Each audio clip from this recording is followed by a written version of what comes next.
Hello అండి. నమస్తే. Welcome back to my channel. ఈరోజు మన ఛానల్‌లో చింతపండు కారం పచ్చడి ఎలా చేయాలో చూపిస్తాను. ఇంట్లో కూరగాయలు లేనప్పుడు సింపుల్‌గా చేసుకోవచ్చు. దీనికోసం అయితే ముందుగా నేను చింతపండు నానబెట్టుకున్నాను.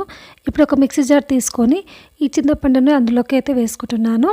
వాటర్ అయితే వేసుకోవద్దు. ఓన్లీ చింతపండు మాత్రమే వేసుకోండి. ఈ చింతపండు వచ్చేసి ఒక పెద్ద ఉల్లిపాయ ఎంత ఉంటుందో అంత సైజు అయితే తీసుకొని ఇలా గింజలు లేకుండా మంచిగా నానబెట్టుకోవాలి. ఓన్లీ చింతపండు మాత్రమే తీసుకోవాలి. ఇప్పుడు ఇందులోకి నేను ఆనియన్స్ అయితే వేసుకుంటున్నాను. ఇది ఒక 2 పెద్ద ఆనియన్స్ని ఇలా కట్ చేసుకొని అయితే వేసుకోవాలి. అలాగే ఇందులోకి కారం అయితే కొంచెం ఎక్కువనే పడుతుంది. ఒక 3 స్పూన్స్ వరకు కారం అయితే వేసుకుంటున్నాను. నేను కొంచెం స్పైసీగా తింటాను కాబట్టి 3 స్పూన్స్ వేసుకున్నాను. మీరు కొంచెం తక్కువ తినాలనుకుంటే తగ్గించండి. ఉప్పు అయితే 2 స్పూన్స్ వేసుకుంటున్నాను. 3 స్పూన్స్ కారానికి 2 స్పూన్స్ ఉప్పు కరెక్ట్గా సరిపోతుందండి. ఎందుకంటే ఇది పుల్లగా ఉంటుంది కదా చింతపండు. కొంచెం కారం ఉప్పు ఎక్కువ ఉంటేనే బాగుంటుంది.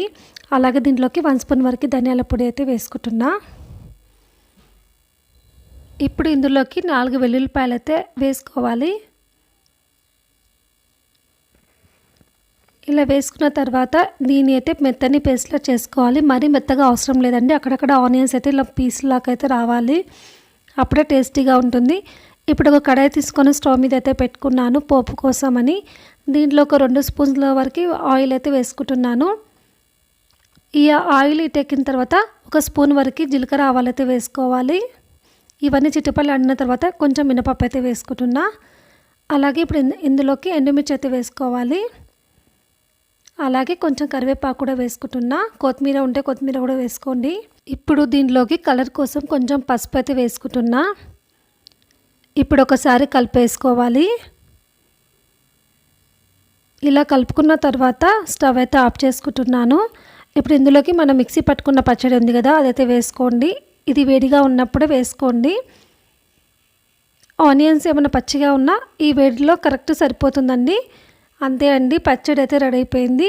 చూడడానికి కూడా చాలా ఎమ్మీగా ఉంది కదా. తినేటప్పుడు కూడా చాలా టేస్టీగా ఉంటుందండి. మన ఇంట్లో కూరగాయలు లేనప్పుడు, బయటికి వెళ్ళే టైం లేనప్పుడు ఇలా సింపుల్గా ఇంట్లో చింతపండు ఉల్లిపాయలు అయితే కామన్గా ఉంటాయి కదా. ఇలా పచ్చడి చేసేసుకోండి. వేడి వేడి అన్నంలో తిన్నా చాలా బాగుంటుంది. ఈ వీడియో కనుక మీకు నచ్చినట్లయితే నా ఛానల్ని సబ్స్క్రైబ్ చేసుకోండి. Thank you for watching.